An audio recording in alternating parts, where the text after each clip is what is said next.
এ যুবক, এক নাম্বার বিপদ হলো মানুষের মরণ।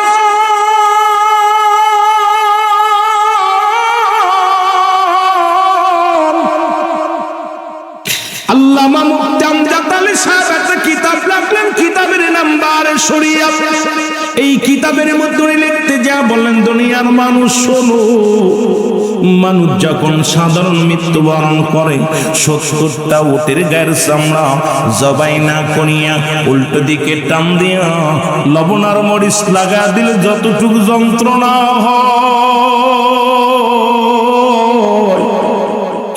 এর চাইতে ৭০ গুণ যন্ত্রণা হলো একটা সাধারণ মৃত্যু। এখন আমরা যারা মরণকালে পায়খানা করে দিই রে,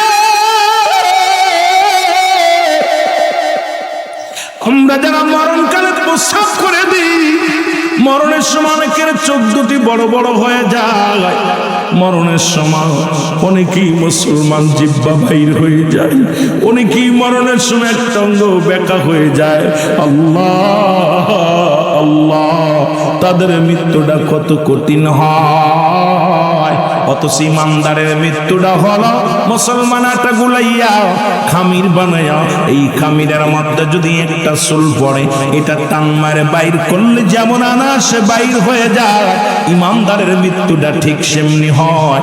আর এই মৃত্যুগুলো যদি এত কঠিন হয়, আল্লাহ কত মানুষের দাফন করাইলাম, কত মানুষের গোসল করাইলাম, কত মানুষের কাফন পরাইলাম, কত মানুষের দেখেছি গোসল করাতে যাইয়া পায়খানা করে দিছে, কত মানুষ দেখেছি গোসল করাতে যাইয়া ও যুবক প্রস্রাব পায়খানা করে দিছে, জিহ্বাটা বাইর হয়ে গেছে আর ভিতরে দেওয়া যায় না, চোখ দুটি বড় বড় হয়ে গেছে।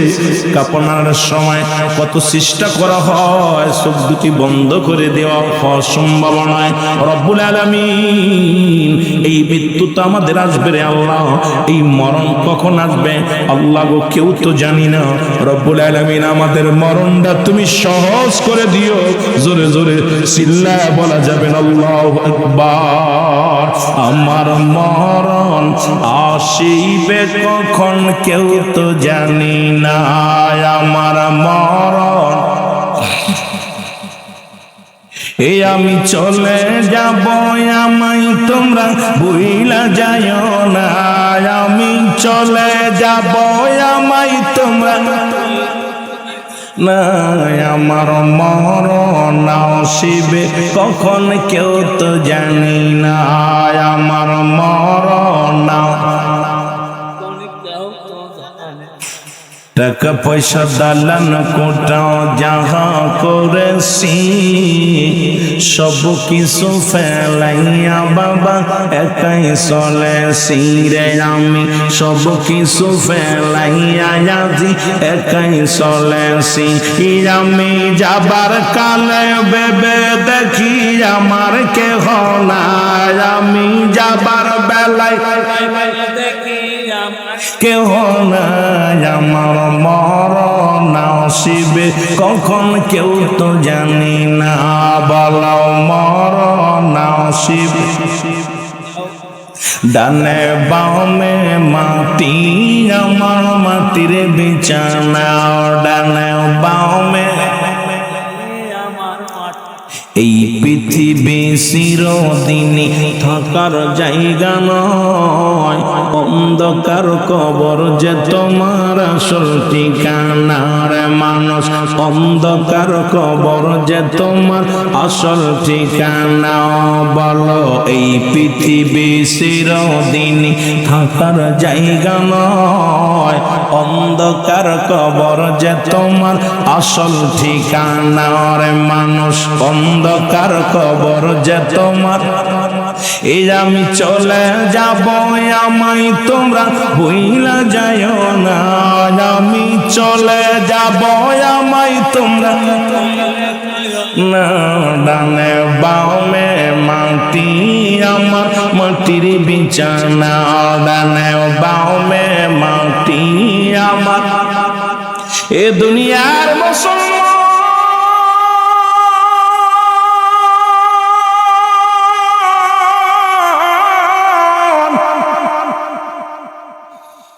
এই পৃথিবীর মধ্যে কত রাজা, কত এমপি, কত মন্ত্রী রে, কত টাকাওয়ালা, কত বাড়িওয়ালা দুনিয়ার মধ্যে আগমন করল, কেউ নাই।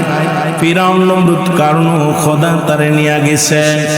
তিনবারের সফল মন্ত্রী ছিলেন মুসলমান বিএনপির, একবার নয় দুবার নয়, উনিও কিছুদিন আগে আমাদের থুয়ে বিদায় হয়ে গেছে। এই পৃথিবীর ম্যাচের সবার যেতে হবে রে বাবা, কেউ থাকবেন না, থাকা সম্ভব নয়। হয় আজ, না হয় কাল, না হয় পশু, না হয় তসুরে। মুসলমান শুনে নাও, যে কোনো মুহূর্তে মালাকুল মউত আসতে পারে, ধরা পড়ে যেতে হবে রে মুসলমান। এই মালাকুল মউতের হযরত মুসলমান ইদ্রিস আলাইহিস সালাম বন্ধুগণ শোনো গো, যিনি এখনো জীবিত অবস্থায় জান্নাতের মধ্যে আছে রে। এই ইদ্রিস আলাইহিস সালাম ইন্তেকালের পরে রব্বুল আলামিন জান্নাতে দিছে ঢুকাইয়া। এই জান্নাতের ভিতরে যখন গেছে, রব্বুল আলামিন ডাক দে বলে, নবী ইদ্রিস, তোমার এই জান্নাত পেয়ে কি তুমি খুশি? ইদ্রিস আলাইহিস সালাম বলে, আমার আল্লাহ, আমি বড় হ্যাপি, কারণ তোমার জান্নাতের বিবরণ আমি কেমনে দিব রে আল্লাহ। এই জান্নাত এত সুন্দর, জান্নাত এত বড় নিয়ামত, একটা নয় দুটা নয়, হাকা যা হাকা যা, অনেক অনেক অনেক যা, অফুরন্ত গোনার মতো নাই, অসীমাহীন, এত বড় রে আমার আল্লাহ, এত নিয়ামতে ভরপুর তোমার জান্নাত। আর এই জান্নাতে যাইয়া বড় খুশি হইলাম রে আমি আল্লাহ। আরে আল্লাহ ডাকতে বলে,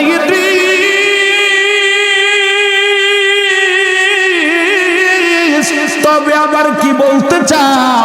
বলে, আমার আল্লাহ, তোমার আজরাইল বুঝি আমার সাথে ভালো ব্যবহার করে নাই, আমার মৃত্যু যন্ত্রণা গা থেকে যাই না। ওই মৃত্যু যন্ত্রণা আমার গা থেকে যাই না।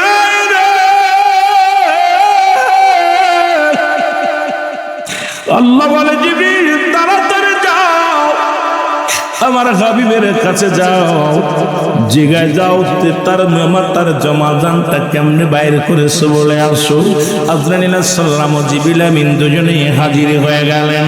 আজরাইল বলে, ইয়া আল্লাহর নবী ইদ্রিস নবী গো, আপনার কাছে আমি আসছি। বলে, ইদ্রিস নবী ডাক দেখো, আজরাইল আগে বলো, আমার রূহটা তুমি কেমনে বাইর করলা?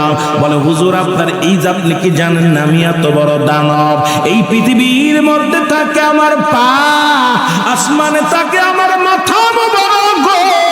তামাম পৃথিবীর পানি যদি ঢেলে দেওয়া হয়, একটু পানি জমিনের মধ্যে গড়ায়া পড়বে না। একমাত্র ইমানদারের রূহটা বাইর করার জন্য আমি জমিনের মধ্যে আগমন করি। মুনাফিকদের জানটা, কাফেরদের জানটা, জাহান্নামীদের জানটা বাইর করার জন্য আমি জমিনের মধ্যে যাই না। আমি আরশ থেকে এমন একটা হুক্কার মারি, ও যুবক, সঙ্গে সঙ্গে রুটা বাইর হয়ে যায়, কান্দি নাক দিয়ে রক্ত বাইর হয়ে যায়, পায়খানা প্রস্রাব পর্যন্ত করে দেয়। একমাত্র ইমানদারের রুটা বাইর করার জন্য আমি যাই গো দুনিয়ার মধ্যে। আল্লাহর নবী ডাক দেখায়, ও আল্লাহর নবী ইদ্রিস আলাইহিস সালাম ডাক দেখায়, আজরাইল আগে জানতে চাই তুমি আমার রুটা কেমনে বাইরে করলা? বলে, হুজুর, মায়ের বুকে দুধ খাইতে খাইতে সন্তান যেমনি ঘুমায়া যায়, ওরে মুসলমান শুনে নাও, শুনে নাও, এই রকম আপনার রুহটা বাইর করেছে, শুধু আপনার মাথায় হাত দিয়েছি। ইদ্রিস আলাইহিস সালাম ডাকতে বলে, আপনার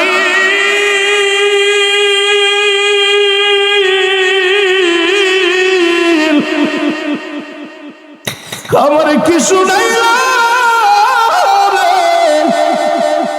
এই মৃত্যু যদি এত কঠিন হয় রে, আমি চিচির গায়ের যন্ত্রণা যাই না। আমার মন বলে রে, আমার মন বলে, আমার গা থেকে জীবিত মানুষের চামড়া যেন কে তুলে নিয়ে গেছে। এত কষ্ট, এত যন্ত্রণা আমি পাইলাম। রব্বুল আলামিন এই দুনিয়ার মাছের চলে যেতে হবে, কখন যেন আজরাইল চলে আসবে, জানি না কার মৃত্যুটা কেমন হবে।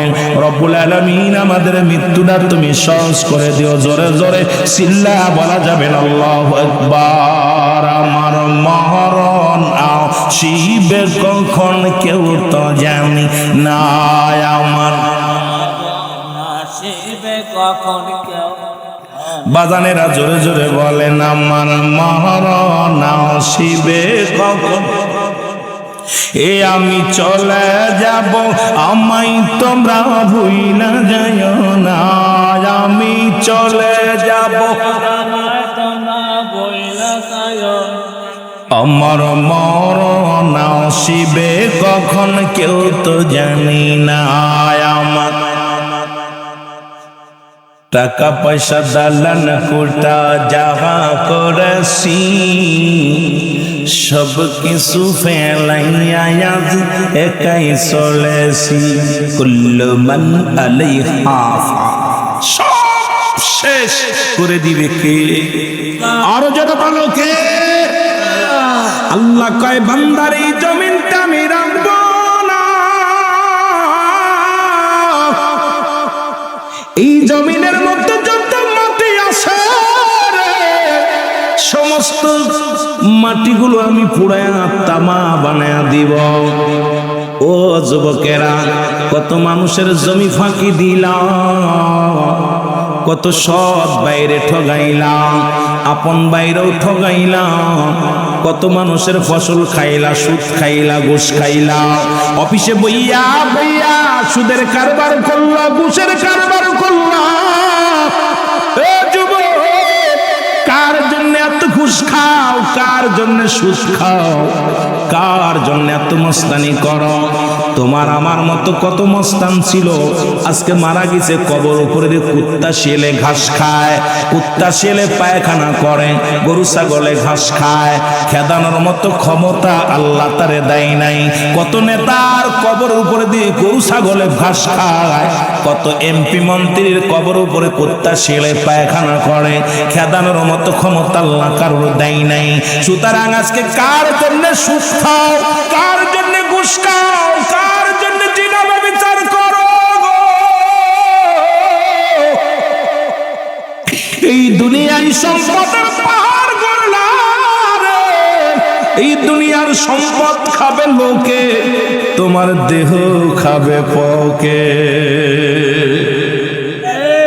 আহারে সম্পদ গড়তে গড়তে সুদ খাইতে খাইতে ঘুষ খাইতে খাইতে সরকারে বেতন দেয় 50,000 80,000 1 লাখ তারপরও ঘুষখোররা হারামখোর এই হারামখোররা ঘুষ ছাড়ে না সুদ ছাড়ে না এই হারাম খাইতে খাইতে হারামখোরের গর্দান মোটা হয়ে গেছে বাড়ি গাড়ি 4-5টা বাড়ি লাগবে গাড়ি লাগবে বিশাল অট্টালিকা গড়ছে কিন্তু তার ভিতরে এই অনুশোচনা হয় না আমি কিচ্ছু নিয়ে যেতে পারবো না এই সম্পদ রেখে গেছেন সম্পদ খাবে লোকে তোমার আমার দেহ খাবে পোকে জোরে বলেন ঠিক কিনা আর একটু জোরে বলেন ঠিক কিনা এ হারামখোরেরা সচেতন হও যারা হারাম খাও সুদ খাও ঘুষ খাও এখনো সময় আছে ফিরে আয় আল্লাহ কয় বান্দার এই জমিনটা আমি রাখবো না এই জমিনের মাটিগুলো পুরো আমি তামা বানায়া দেব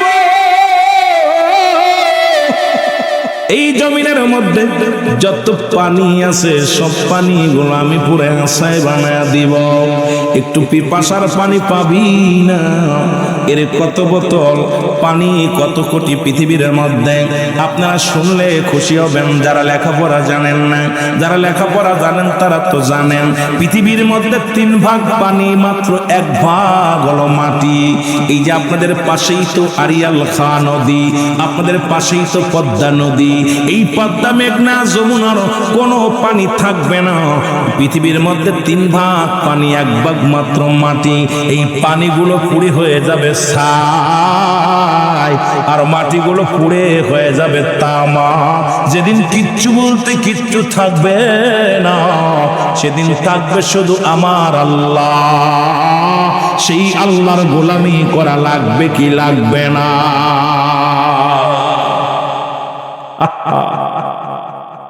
কুল্লু মান আলাইহা ফান সব শেষ করে দিবে কে বিশ্বাস হয় বিশ্বাস হয় বিশ্বাস বেশি হয় যাদের নদীর কূলে বাড়ি, ঠিক কি না? মাঝে মাঝে বদলাতে হয়। নদীর কূলে বাড়ি যাদের, আহারে কষ্ট, কত বন্ধুর বাড়ি নদীর কূলে, ফন্দায় দোস্ত সাগরে ঢেউ উঠছে, পরানের ভিতর পানি নাই, কারণ কয়বার বাড়ি ভাঙছে আর কয়বার যে লাগাইলাম, ভাঙতে ভাঙতে অনেকে নিঃস্ব হয়ে গেছে। ওরা এই ওয়াজগুলো বেশি বিশ্বাস করে। আপনাদের বিশ্বাস কেন? থাকেন দালান ঘরে, চড়ুই পাখির মতো পরের ঘরে বাস করা অভ্যাস, কষ্ট তার বোঝেন না। খড় কুটারটাই না যদি বাসা বানাইতে হতো তাহলে পারে বোঝা হইতো। জোরে বলেন ঠিক কিনা? রাগ করছেন নি আবার? চড়াই পাখি দেখছেন না পরের ঘরে বসে বসে, কিসের বাবুই পাখির মতো সেলাই করে যদি বাসা বানাইতে হইতো পরের গাছে, এইরকম কষ্ট হইতো। এখন আমাদের এই সুন্দর জায়গা আছেন তো, বাবার বাড়ি দিয়ে গেছে, বাবা মা অনেক সম্পদ রেখে গেছে, খাচ্ছি আর ঘুরতেছি, ফ্যান শার্ট পইরা টাকুর নিচে কাপড় দিয়া ঘুরতেছি, সানগ্লাস চকি লাগাইয়া, নামাজে নাই, শরিয়াত নাই, তরিকত নাই, হাকিকত নাই, ভণ্ড ভণ্ডের মতো চলতেছি না। ইবলিস তাজা, ইবলিসের ফেলা, ইবলিসের সিলসিলায় চলছে। জোরে বলেন ঠিক কিনা? কিন্তু মরণের ভয় অন্তর ভিতরে নাই। সবচেয়ে বেশি কষ্ট হলো যেই মরণের চিন্তা নাই। এ দুনিয়ার মুসলমান শুনে না, এই মরণের কথা কি বলবো? মরণের পেয়ালা পান করতে হবে। 2 নাম্বার বিপদ হলো মানুষের, 2 নাম্বার হলো কবর। মরণ নিয়ে একজন আগেই বললাম, মরণের কোনো আপটুড ওয়াজ নাই, যে মরণের বিকল্প কিছু নাই। বিকল্প খুঁজেছিলেন একজন, তার নামটাও শুনে নেন, মুসলমান শুনে নেন। এর এই দুনিয়ার মধ্যে যুবক বন্ধুরা, কত মানুষ যুবক, সবচেয়ে প্রসিদ্ধ নবী দুনিয়ার মধ্যে কুরআনুল কারীমের মধ্যে যাদের নাম আছে, আর একজনের নাম লোকমান হাকিম নামে একজন ব্যক্তি আছে, যিনি পৃথিবীর মধ্যে গাছ তারে ডেকে ডেকে বলতো, লোকমান তুমি আমারে নিয়ে যাও, তোমার গ্যাস সেরে যাবে। লোকমান তুমি আমারে নিয়ে যাও, পেটে ব্যথা সেরে যাবে। লোকমান তুমি আমারে নিয়ে যাও, জ্বর সেরে যাবে, জন্ডিস সেরে যাবে। লোকমান হাকিম এ প্রান্ত থেকে ও প্রান্ত শুধু ঘুরে আর কান্দার কয়, রব্বে কারীম, কোন জঙ্গলের মধ্যে এমন কোন গাছ যদি পাইতাম। ডাকতে বলে, লোকমান তুমি আমারে নিয়ে যাও, জীবনে তোমার মরণ হবে না। সারা পৃথিবী ঘুরে যখন ক্লান্ত হয়ে গেল, বুড়া হয়ে গেছে, দাড়ি টেরি পেয়ে গেছে, সন্তানদের ডাকতে বলে, বাজান অনেক ঘুরিলাম, অনেক বন জঙ্গল সাগর নদী পাড়ি দিলাম, চিন্তা করছিলাম কোনো একদিন হয়তো কোনো গাছের লগে দেখা হয়ে যাবে। ডাকতে বলে, যে এলাকাতে যাইতো, পাশ দিয়ে যখন যাইতো, এ বলতো আমি এই রোগের ওষুধ, এ বলতো আমি এই রোগের ওষুধ, এই রোগের ওষুধ, হাত দিলে বলে তো হুজুর আমি এই রোগের ওষুধ। মানুষের কল্যাণের জন্য আল্লাহ আমার বানাইছে, মানুষের কল্যাণের জন্য আমাকে আল্লাহ এই দুনিয়ার মধ্যে জীব হিসেবে বানাইছে। তখন লোকমানের মনে সব জাগলো, দেখি দি পাহাড়, নদী, নদী নালা, এগুলো অতিক্রম করলে হয়তো এমন একটা দিন আসতে পারে আমাকে ডাক দিয়ে বলবে, এইটা খাইলে হয়তো মানুষের মরণ হবে না। কথা বুঝলেন? উনি খুঁজতে খুঁজতে যখন আর পাই নাই, সর্বশেষ বেলা যখন শেষ, সন্তানদের ডাক দিয়ে বলে, বাজান আইয়ে পড়ো, শোনো, পৃথিবীর মধ্যে এই পৃথিবী ঘুরলাম, কোথাও বাদ দিলাম না ঘুরতে, কোথাও এই রোগের সুখ পাই নাই। সুতরাং মৃত্যু নাই, স্রষ্টার মৃত্যু আছে সৃষ্টির। সত্যিই তো আমি আপনি সৃষ্টি যুগের এই সৃষ্টি হয়েছি, রব্বে কারীম আমাকে আপনাকে সৃষ্টি করেছে, আমাকে আপনাকে চলে যেতেই হবে, কোনো বিকল্প নাই। জোরে বলেন ঠিক কিনা? হয়তো ডাক্তার দেখাইছেন, টাকা আছে, আপনাদের ফরিদপুরে নিয়ে গেছেন মেডিকেলে, ফরিদপুরে ভালো চিকিৎসা হয় নাই, চলে গেছেন ঢাকা নিয়ে, ঢাকা চিকিৎসা হয় নাই, চলে যাচ্ছেন কোথায়? পাশের রাষ্ট্র ইন্ডিয়ায়। ইন্ডিয়ায় চিকিৎসা ভালো না হইলে চলে যাবেন তারপরের রাষ্ট্রে। কিন্তু কয় মাস, 6 মাস বাঁচবেন, নাই 4 বছর, নাই 10 বছর, নাই 8 বছর, নাই 20 বছর, তারপরে কি? কথা কয় না? তার মানে এর থেকে বাঁচার কোন উপায় পৃথিবীর মধ্যে নাই। জোরে বলেন ঠিক কিনা? আসেনি? আছে নাই? আমার ভাইরা, আমার বন্ধুরা, আমার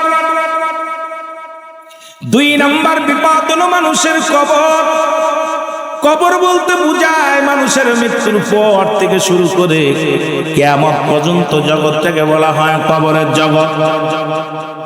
কবরের জগৎ অনেকে চিন্তা করেন, দেখা যায় যারা আগুনে পুড়ে মারা গেল তাদের কবর কোথায়, যাদের হাঙ্গর কুমিরে খাইলো তাদের কবর কোথায়।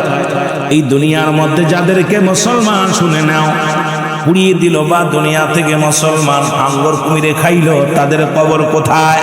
এক কথায় কবর বলতে বুঝায় মানুষের মৃত্যুর পর থেকে শুরু করে কিয়ামত পর্যন্ত জগৎটাকে বলা হয় কবরের জগৎ। এই জগৎটা হলো কিয়ামত পর্যন্ত। এই আপনার শুরু আছে, কবরের শুরু আছে, শেষ নাই। কবরে কোনো সকাল আর বিকেল নাই, কবরে কোনো রাত আর দিন নাই। ওই যে ইন্তেকালের পর শুরু হলো আপনার জিন্দেগি। এই জিন্দেগিটা হলো কিয়ামত পর্যন্ত আবাদান আবাদান। জোরে জোরে চিল্লায় বলা যাবে না আল্লাহু আকবার। আমার প্রাণ পাখি রে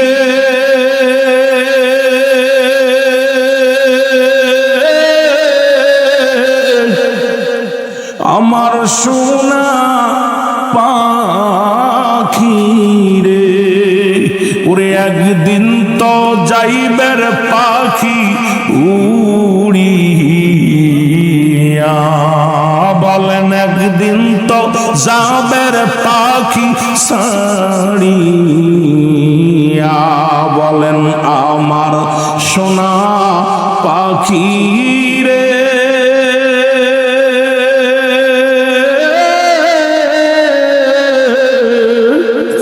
আমার কালো ময়না রে, ওরে একদিন তো যাবের পাখি উড়িয়া, বলো একদিন তো পাখি উড়ি। ছেলে মেয়ে পাশে এসে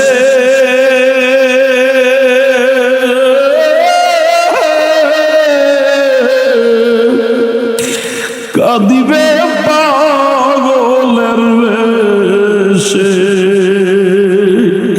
কাঁদবে তোমার পাশে সবাই বসিয়া, আমার কালো ময়না রে।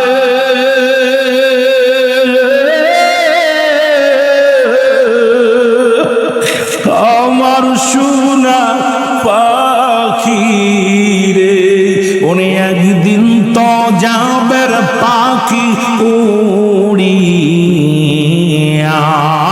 বলো একদিন তো যাবের পাখি উড়ি। ছেলে মন গরম পানি মশারির তলে,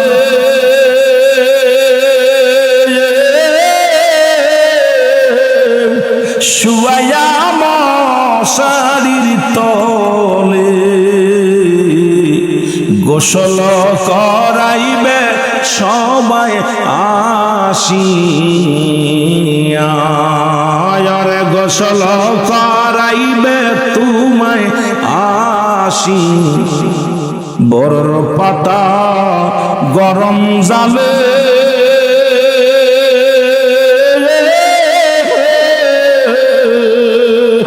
শুয়ায়া শাড়ির তলে, গোসল করাইবে তোমায় আসিয়া, আমার প্রাণ পাখি রে, আমার সোনা পাখি রে, ওরে একদিন তো যাবের পাখি উড়িয়া, বলো একদিন তো যাবের পাখি ছাড়ি। এ দুনিয়ার মুসলমান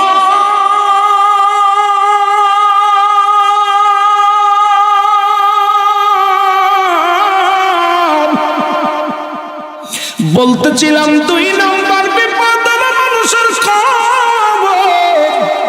ওই কবরে যেদিন শোয়া দিবে একজন ফেরেশতা কবরে আসবে রে মুসলমান। আমরা জানি কবরে শোয়ানো পরমান মুসলমান মানকার নেকির আসে না রে বাজান না। এই কবরে যেদিন শোয়াবে শোয়ানোর পর পরে একজন ফেরেশতা আসবে যার নাম হলো নোমান ফেরেশতা। হাতের মধ্যে 2খানা কাগজ থাকবে, একটা তোমার নেক আমল, একটা হলো বদ আমল।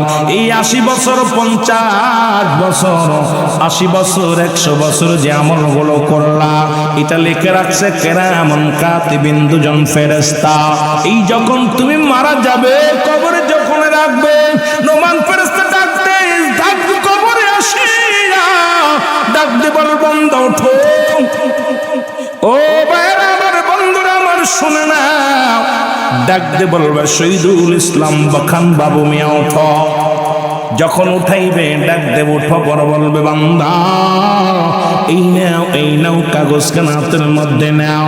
কাগজ কানা হাতের মধ্যে দিয়া বলে বান্দা তুমি লিখে দাও তোমার জিন্দেগির আমল গুলো, যার আমল নামা তার লেখা লাগবে। এখন যেমন বলি লিখতে পারি না টিপসই দিয়া দেন, যেমনি আপনি লিখতে পারেন না মুসলমান টিপসই চলবে না, কে কবরে গেলে টিপসই চলবে না। যার আমল নামা তার লেখা লাগবে। ডাকতে বলবে মোল্লা সাহেব শোনো গো, বাবু মিয়া শোনো, এই মহিউদ্দিন শোনো, এই নাও লিখে দাও। বান্দা দেখবে 80 বছর কত নামাজ পড়লাম, কত রোজা রাখলাম, কত ভালো কর্ম করলাম। বান্দা দেখিয়া মনে আনন্দ লাগবে রে মুসলমান। এবার লাগবে যখন বান্দা আনন্দের সঙ্গে কাগজটা নিবে, নিয়া বলবে আমি লিখবো কেমনে, আমার কাছে তো কোনো কলম নাই। বান্দা বলবে আমার কাছে তো কলম নাই। ফেরেশতা বলবে বান্দা শুনে নাও, কলম হলো তোমার ডান হাতের সাদর আঙ্গুল মুবারক। জোরে জোরে চিল্লা বলা যাবে না আল্লাহু আকবার। এরে যুবক এই হাতে তোদের অনুরোধ করে যায়, হাতে আর ঘুষের কারবার করিস না, এই হাতে কাউকে আঘাত করিস না, এই হাতে মদের বোতল ধরিস না, এই হাতে গাঁজার বোতল ধরিস না, এই হাতে আর বিড়ি সিগারেট ধরিস না, এই হাতে আর সুদের কাজ লেনদেন করিস না, ঘুষের কাজ। প্রতিটা মানুষের ডান হাতের শাহাদত আঙ্গুল মুবারক হবে কলম। বান্দা কলম পাইয়া ডাকতে বলবে গো ফেরেশতা আমি কলম পাইলাম, আমার তো কলম পাইলাম, কলমে কোনো কালি নাই। বান্দা বলবে কলম কালি নাই, আমারে কালি ব্যবস্থা করে দাও। সঙ্গে সঙ্গে ফেরেশতা নোমান ফেরেশতা ডাকতে বলে বান্দা শোনো, এই কালি হলো তোমার মুখের থুতু মুবারক। জোরে জোরে চিল্লা বলা যাবে না আমার আল্লাহু আকবার। রে আজ না হয় কাল তুমি শুইবা কবরে, আজ না হয় কাল তুমি যাইবা কবরে, যাবার বেলায় দেখবে চেয়ে গো তোমার ছবি রইল, খেলা দেখবে তোমার ছবি। আহা একটু মহব্বতে বলেন না। ও ভাই আজ না হয় কাল তুমি, আজ না হয় যাইবা কবরে, যাবার বেলায় দেখবে চেয়ে গো তোমার ছবি রইল পড়ে, যাবার বেলায় দেখবে চেয়ে গো, বলো যাবার বেলায় তোমার দাদাই গেছে পাপাই গেছে কেউ আসলো না ফিরে, তোমার তো যাইতে হবে রে যেদিন আজরাইল আসিবে, তোমার তো যাইতে হবে রে। বলো আজ না হয় কাল তুমি, আজ না হয় যাইবা কবরে, যাবার বেলায় দেখবে চেয়ে গো তোমার ছবি রইল পড়ে। একটু মহব্বতে বলেন যাবার বেলায় দেখবে চেয়ে গো তোমার ছবি রইল পড়ে, যাবার বেলায়। ও তুমি ঘর করলা, বাড়ি করলা, ঘর করলা, সবই যাইবা রে যেদিন আজরাইল ধরা দিবে রে, বলো যেদিন আজরাইল ধরা দিবে রে। ও ভাই আজ না হয় কাল তুমি, আজ না হয় যাইবা কবরে, যাবার বেলায় দেখবে ছেয়ে গো তোমার ছবি রইল পড়ে। আরে কত ধন সম্পদ হয়ে গেলাম, হয়তো কাপড়ের কাপড় কারুর জন্য একটু দামি, কারুর একটু দুর্বল, কিন্তু কবর থেকে রিস্তার নাই। তাই তো বাদশা সেকেন্দার বলকের বাদশা, এ মুসলমান বাদশা সেকেন্দার ডাকতে বলতেছিল, বাদশা ফকির হে, সবকে একই ঠিকানা, সব মানুষের একই ঠিকানা। বাদশা সেকেন্দার মরার আগে উজিরকে বলতেছে, উজির আমি যেদিন মারা যাব ওদিন মৃত্যুর পরে যখন কাপড়ের মধ্যে মুড়াইবি তখন আমার হাত দুটো কাপড়ের বাইরে রেখে দিবি। উজির বলতেছে, হুজুর এইটা করলে কেমন হয়? মানুষ আপনাকে খারাপ বলবে, মানুষ বলবে বাদশা কর চাইতেছে। বাদশা সেকেন্দার ডাকতে বলতেছেন, উজির মানুষকে বুঝতে দিও যে আমি দুনিয়ার মধ্যে শূন্য হাতে এসেছিলাম, যখন মার গর্ভে থেকে এসেছিলাম তখন আমি কিছু নিয়ে এসেছিলাম না, খালি হাতে এসেছিলাম। আজকে প্রমাণ করায় দিবা মানুষকে যে বিশাল ঘরের মালিক, বিশাল বাড়ির মালিক, বিশাল স্বর্ণের অভাব নাই, সোনার অভাব নাই, রূপার অভাব নাই, কোনো কিছুর অভাব নাই। আজকে যাবার সময় আমি শূন্য হাতে বিদায় নিতেছি। আমি যে ভুল করেছি আমার প্রজারা যেন এই ভুলটা না করে, তারা যেন রব্বে কারীমের গোলামি করে যায়। জোরে বলো আল্লাহু আকবার। এই জন্য বলে বাদশা ফকির হে, সবকে একই ঠিকানা, সবার একই ঠিকানা। সেটা কি? কবর। আপনাদের গ্রামে অনেক গরিব মানুষ মারা গেছে, তারও 3 টুকরা 5 টুকরা কাপড়।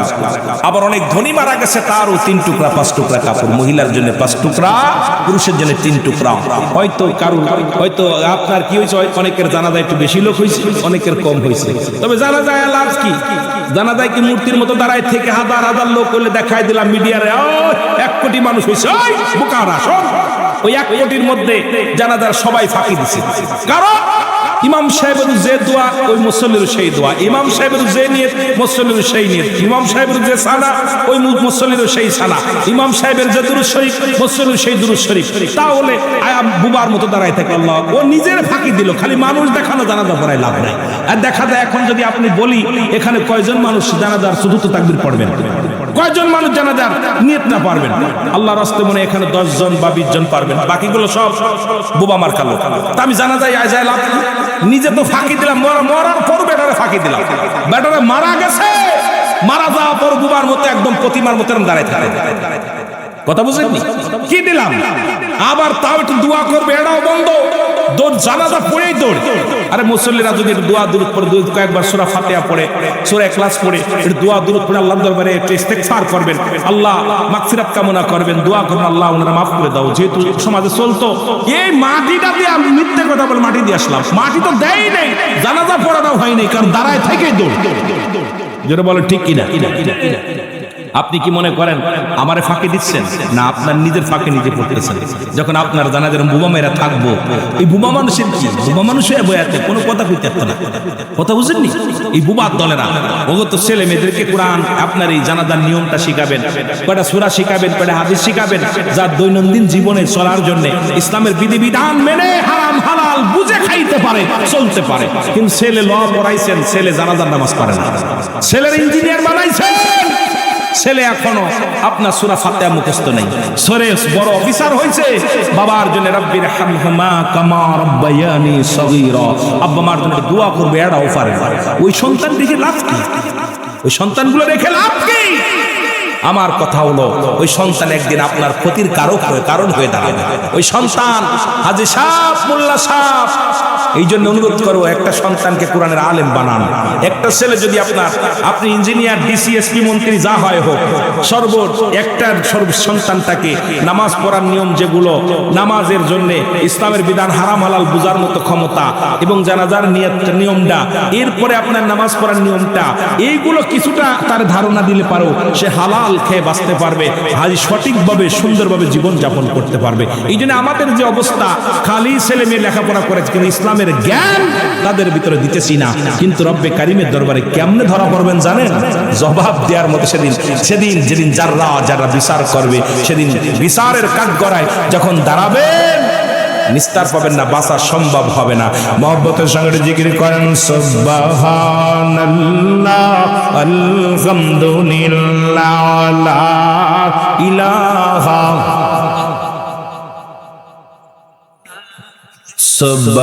সুবহানাল্লাহ, আলহামদুলিল্লাহ, লা ইলাহা, আর জোরে লা ইলাহা ইল্লাল্লাহু, লা ইলাহা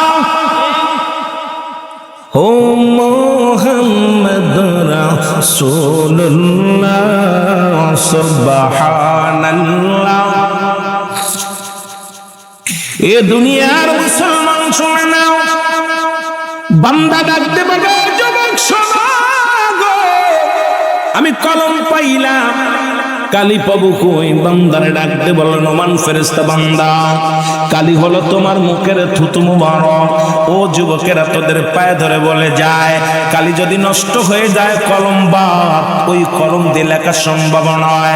আজকে এই মুখের মধ্যে কেমনে তোরা বিড়িতে টান দিস? ও যুবক বাবারা, আমি বড় কষ্ট পাই।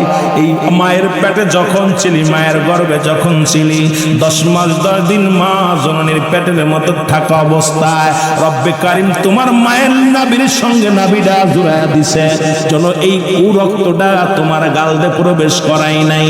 ও যুবক শুনে নাও, শুনে নাও, কারণ এই মুখটা দিয়ে তুমি জিকির করবে, এই আল্লাহর গুণগান করবে, আল্লাহর জিকির করবে, আল্লাহরে ডাকবে, নবীর দুরূদ পড়বে, আব্বা মারে ডাকবে, কোরআন তেলাওয়াত করবে, হাদিস পড়বে। এই জন্য রব্বে কারিম আপনার মুখ দিয়া রক্ত ঢুকান নাই, খাওয়ান নাই। আজকে সেই মুখের মধ্যে কেমনে তোরা গাজাই টান দিস, কেমনে তোরা এই মুখ দিয়ে মদের মধ্যে টান দিস? ও যুবক, ও আমার ভাঙ্গার যুবকেরা রে, তোদের পায়ে ধরে বলে যায়, তোদের হাতে ধরে বলে যায়, আজ থেকে মাদককে না ওরে হিন্দুরা মরে গেলে মুখে দেয় আগুন, মুসলমান বেঁচে থাকতে দিনের মধ্যে 50 বার 10 বার দেয় মুখে আগুন। খোদার কসম করে বলি, খোদার কসম করে বলি, যুবকেরা শোন, এখনো সময় আছে। আজ থেকে প্রতিজ্ঞা কর, আর জীবনে গাঁজা, মাতিয়া বা ফেন্সিডিল কোনো মাদক দ্রব্য আর আমি ভক্ষণ করব না। ওই মুখটা দিয়ে আল্লাহর জিকির কর, এই মুখটা দিয়ে আব্বা মারে ডাকে, মুসলমান শুনে ল, এই মুখটা দিয়া বাবারা আমার শুনে নেয়। এইবার বান্দা ডাকতে বলবে, আমার এই মুখের থুতু মুবারক হলো কালি।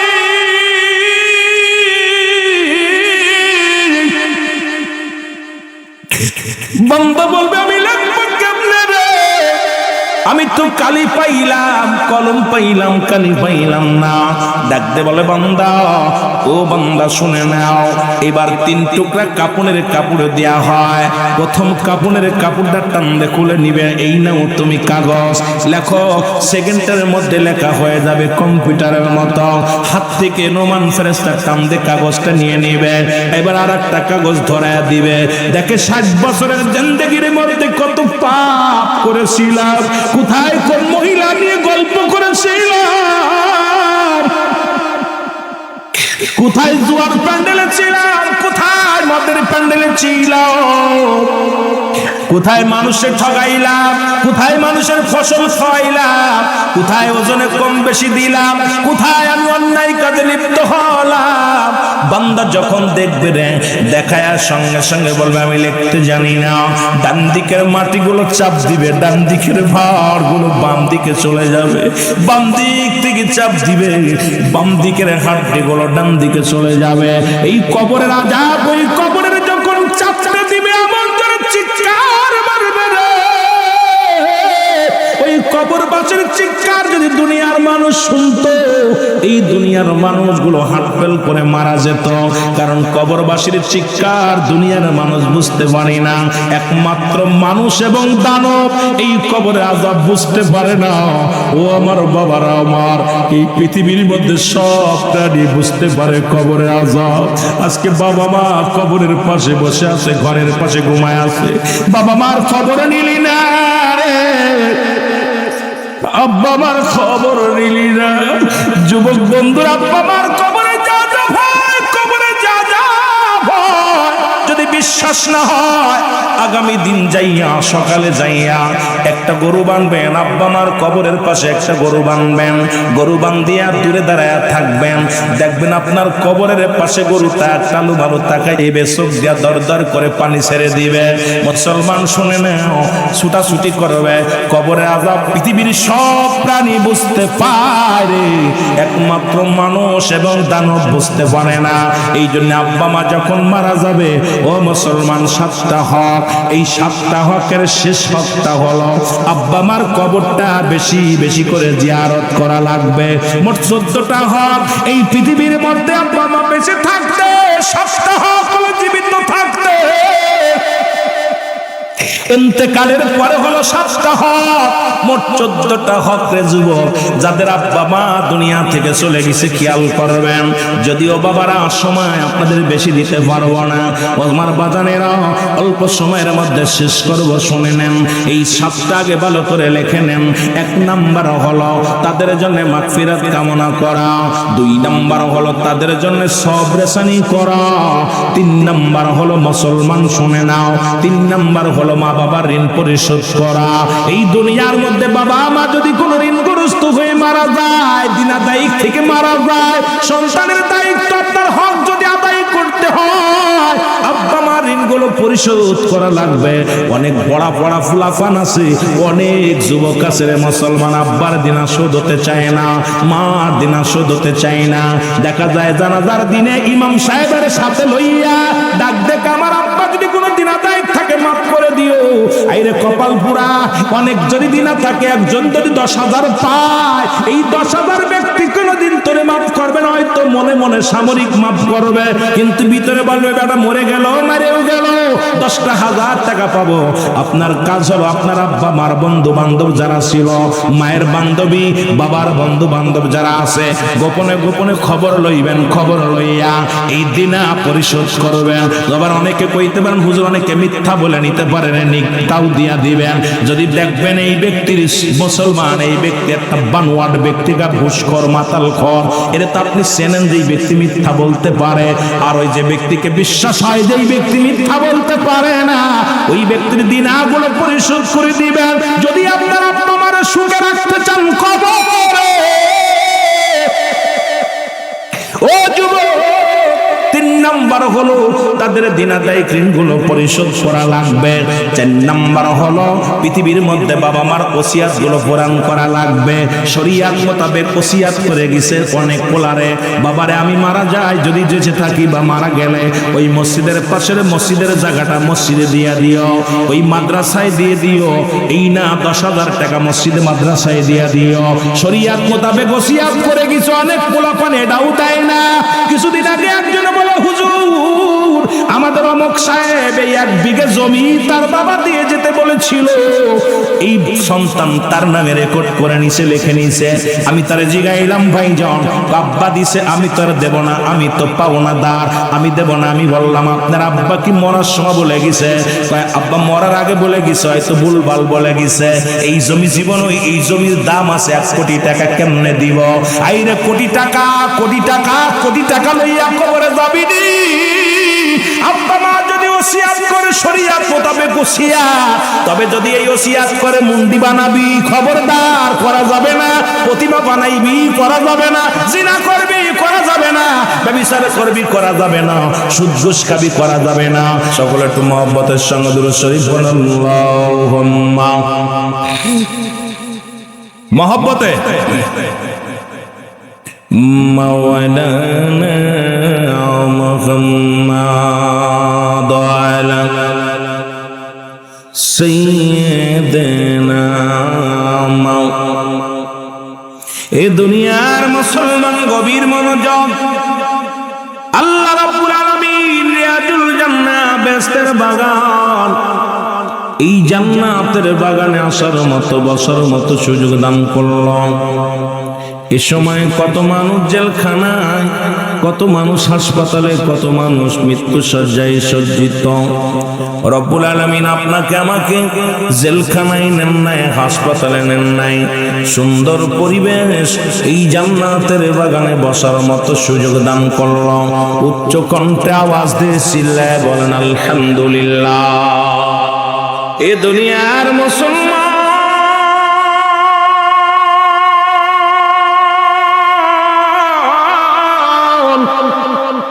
পৃথিবীর মধ্যে আসার একটা সিরিয়াল আছে, যার কোনো সিরিয়াল নাই।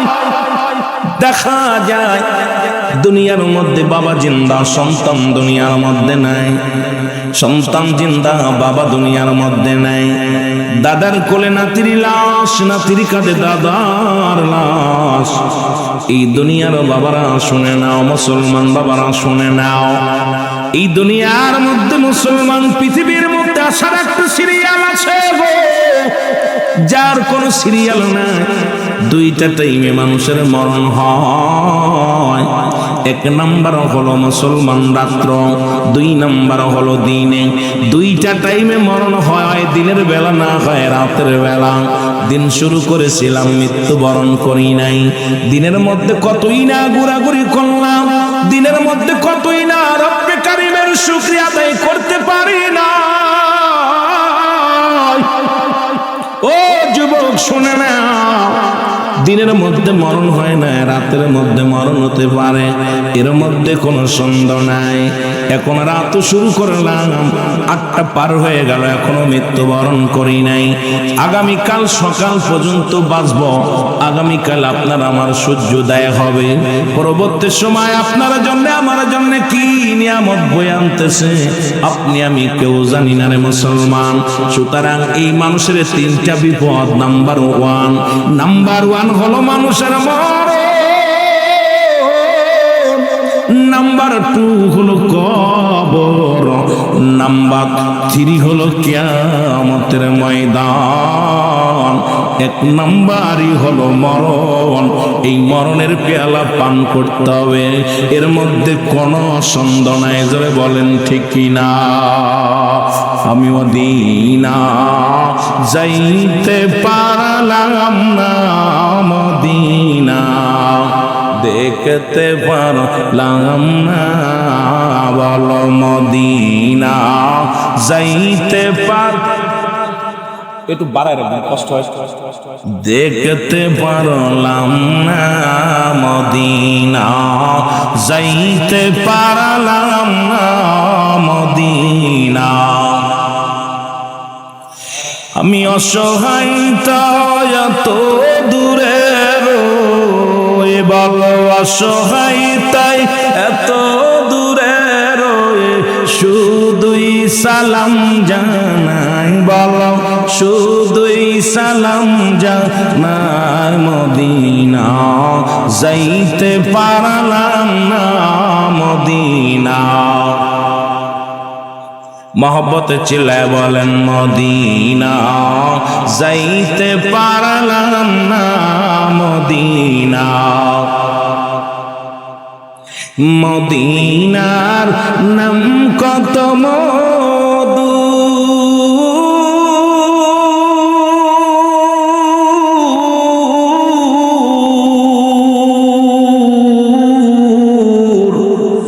মদিনা আর যে কত দূর,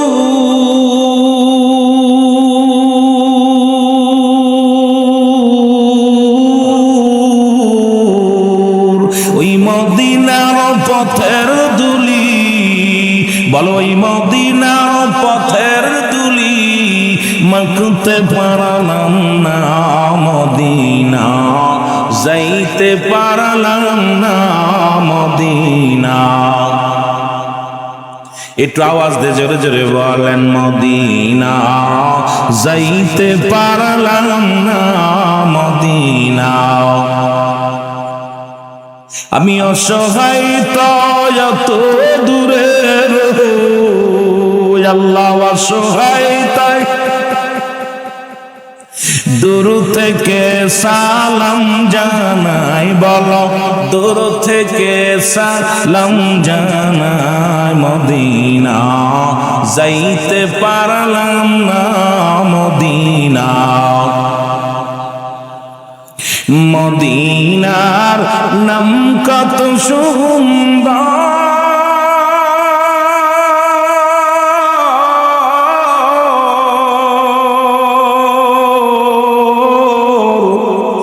মদিনা কেড়েছে অন্তর,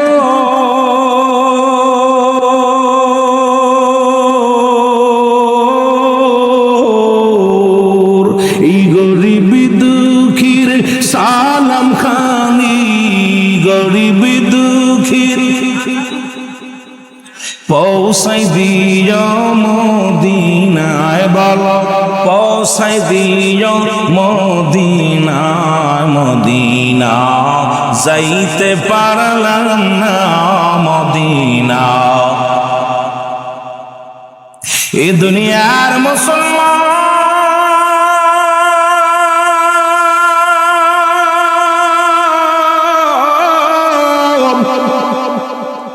এই নবীদের সামনে যখন বলল অনেকের কষ্ট হয়, নবী বলেন হায়াতি খায়রুল লাকুম, আমার হায়াতের জিন্দেগিটা আমার উম্মতের জন্য কল্যাণ স্বরূপ।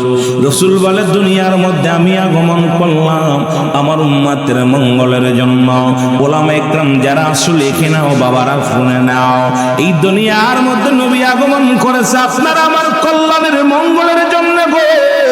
আবার নবী জীবনে আমার ওফাত আমার ওফাতি খায়রুল লাকুম, আমার ওফাতটা আমার উম্মতের জন্য কল্যাণ স্বরূপ। মায়াতি খায়রুল লাকুম, রাসূল বলে উম্মতিরা রে আমি নবী দুনিয়া থেকে বিদায় নিলাম আমার উম্মতের কল্যাণের জন্য।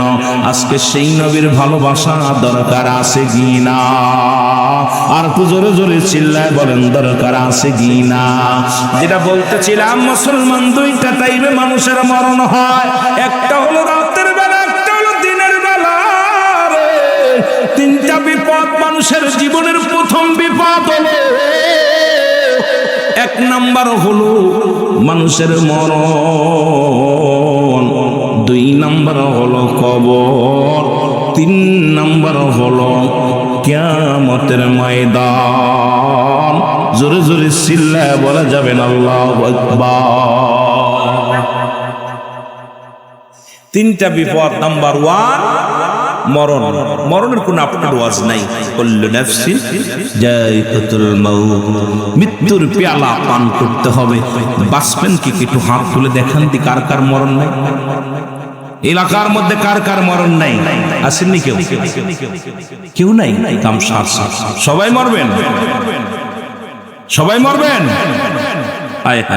পিসিরাও দিয়ে বোঝে মরণ নাই, সবারই মরণ আছে, একটা উঠাই নেই। মনে করলাম এটা মনে হয় বোঝে না, মরতে হইব। কি কও? মরতে হইব। মরণের হাত থেকে বাঁচা সম্ভব না। এই জন্য গোনা মাফের দরকার মুসলমান শোনে না। যেহেতু দুইটা টাইমে মরণ হয়, যে কথাগুলো বলি খেয়াল করবেন। অল্প সময়ের মধ্যে অনেক আলোচনা করে যাব, সব খেয়াল করবেন দাদু ভাইরা। বান্দা যখন জান্নাতের বাগানের দিকে রওনা হয়ে যায়, ওই বান্দার জীবনে প্রতিটা কদমে কদমে আমার আল্লাহ রাব্বুল আলামিন বান্দার জীবনের সব সগীরা গুনাহ মাফ করে দেয়। জোরে বলেন মারহাবা। এই যে বাড়ি থেকে রওনা দিয়ে জান্নাতের বাগানে আসলেন, শুধু আসার কারণে নিয়ত করে বাড়ি থেকে বাইর হইলেন, প্রতিটা কদমে কদমে আমার আল্লাহ সগীরা গুনাহগুলো মাফ করে দিছে। এখন আমরা শুধু সগীরা গুনাহ করি নাই, এই ছোট গুনাহ সগীরা গুনাহ যেটা বলা হয় ছোট্ট ছোট্ট গুনাহগুলো, এই গুনাহগুলো রব্বুল আলামিন মাফ করে দিছে এখানে আসার নিয়ত করে বাইর হওয়ার কারণে। এখন বান্দা আমরা শুধু সগীরা গুনাহ করি নাই, পদে পদে করছি কবিরা গুনাহ, নামাজ ছেড়ে দেয়া কবিরা গুনাহ। এখন নামাজ হয়ে গেল ঈশার নামাজ, ঈশার সালাত। ও যুবক, এক ওয়াক্ত নামাজ কাজা গেলে 80 খুতবা পরিমাণ জাহান্নাম, যার এক খুতবা পরিমাণ হলো 2,88,00,000 বছরের। মুসলমান শুনে নাও, আপনার আমার জীবন থেকে কত নামাজ চলে গেল। নামাজ ছেড়ে দেয়া কবিরা গুনাহ, মিথ্যা বলা কবিরা গুনাহ, বেগানা নারীর সঙ্গে দেখা দিয়া কবিরা গুনাহ। এই বাস্তব বাংলাদেশে এখন চলতো না।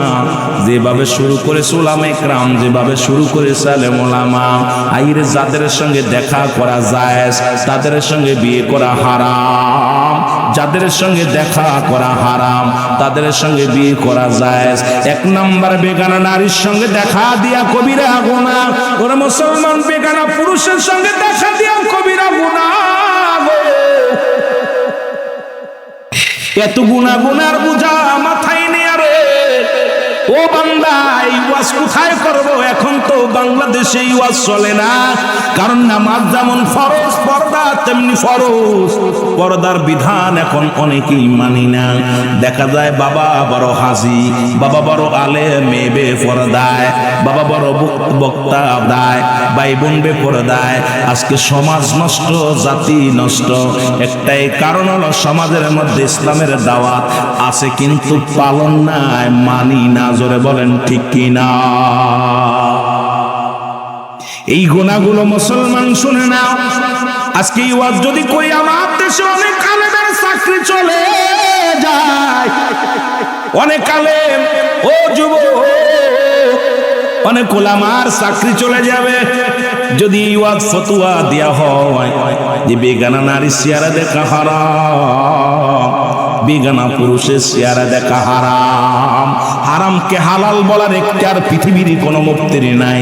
যদি থাকে বসেন, চ্যালেঞ্জ করেন। আপনি যদি থাকেন মুসলমান, যেটা হারাম, হারামকে মাদারুন নবুয়াতের প্রথম খণ্ডের মধ্যে বয়ান করে, কোন ব্যক্তি হালালকে যদি হারাম বলে, সঙ্গে সঙ্গে সে কাফের। তুমি কিসের মুক্তি, কিসের মুহাদ্দিস?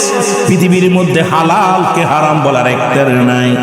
মুসলমান শুনে নাও, হারামকে হালাল বলারও এখতিয়ার নাই। এই গুনাহগুলো মাফের দরকার আছে কি না? বোঝেন আমার কথা? বোঝেন আমার ভাষা? বুঝতেছেন আপনারা না কষ্ট হচ্ছে? আমি কিন্তু একদম সাধু ভাষা ব্যবহার করতেছি, পল্লীর ভাষা না, বইয়ের ভাষা ব্যবহার করি। তারপরে যদি আপনারা না বোঝেন, আমি মনে করি আমার ব্যর্থতা। তবে এক দেশের গালি এক দেশের বলি, আপনাদের ভাষার লগে আমার ভাষা মিল হইতো না। আপনাদের তবে কইতেছি, কথাগুলো বলতে চেষ্টা করতেছি যে আমিও ভাঙ্গা থানার ভাষা, ফরিদপুরের ভাষা, মাদারীপুরের ভাষা ব্যবহার করার জন্য চেষ্টা করি, যাতে করে আপনাদের কষ্ট না হয়। এরপরও যদি কষ্ট হয়, তাহলে এটা আমার জন্য ব্যর্থতা, আপনাদের জন্য না। কারণ বক্তা যারা দাওয়াত দিব, এরা আগে যাচাই বাছাই করে দাওয়াত দেয়। বক্তার আলোচনা শোনা পর, এই বক্তা কেমনে ওয়াজ করে, শোনা পর কমিটির কাছে যখন প্রস্তাব দেয়, কমিটি আরো 2-4 জন মিলা এই বক্তার দাওয়াত দেয়। এখন আমার দাওয়াত দিচ্ছেন, আমার ভাষা যদি না বোঝেন, একটা হলো জুমলায়ে খবরিয়া, এক জুমলায়ে ইনশা। বক্তা মনের ভাব প্রকাশ করে, শ্রোতা সহজেই বুঝতে পারে, এটাকে বলা হয় জুমলায়ে খবরিয়া। জুমলায়ে ইনশা বক্তা মনের ভাব প্রকাশ করলে শ্রোতা ইয়েস নো ভেরি গুড, এই দুইটা ছাড়া, তিনটা ছাড়া মোটামুটি কিছু বোঝে, কিছু বোঝে না। এইটা দ্বারা বক্তার ওয়াজ, আমি মনে করি এই সমস্ত বক্তাদের দিয়া ওয়াজ না করানি উত্তম।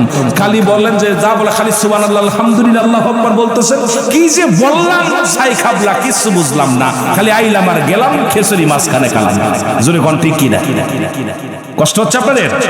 এই জোরে জোরে বলেন সুবহানাল্লাহ, আলহামদুলিল্লাহ, লা ইলাহা,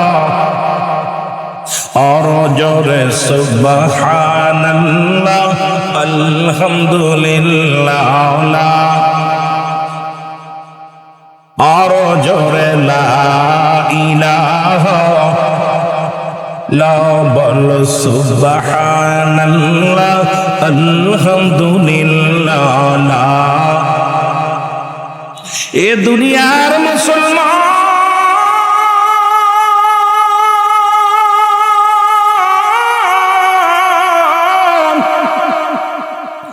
এর আল্লামা কুতুবী রাহমাতুল্লাহ দান করে, দুনিয়ার মানুষ শোনবো,